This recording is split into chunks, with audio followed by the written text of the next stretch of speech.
Diamandakis Winery is a family winery. We are in Crete.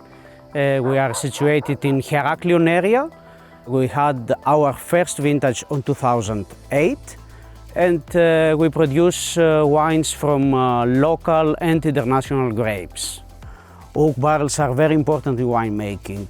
When we have a new barrel from new oak and we fill it with a white or a red wine, the first years are the best years of the barrels because the affection to the wine is quite good and we have nice results, a nice character that is developed from the oak to the wine.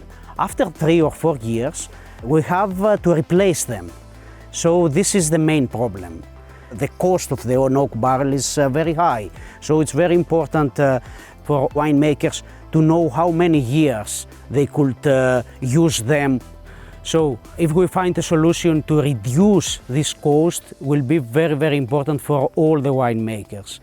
Winemakers Association, that we are a member of them, partnered with the Fourth and the University of Brussels in order to find a solution about this problem.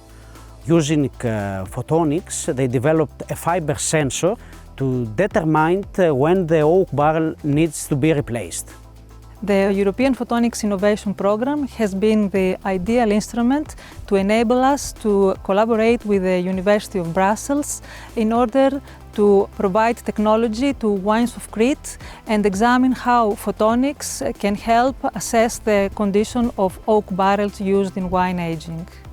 Fourth examined optical fiber sensors, and the University of Brussels examined spectroscopic techniques.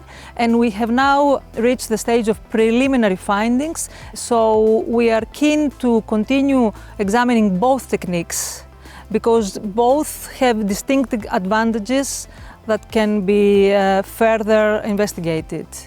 With the development of this research and these sensors, we will have better and better results in the quality of our wines, because always this is in the top of our requirements.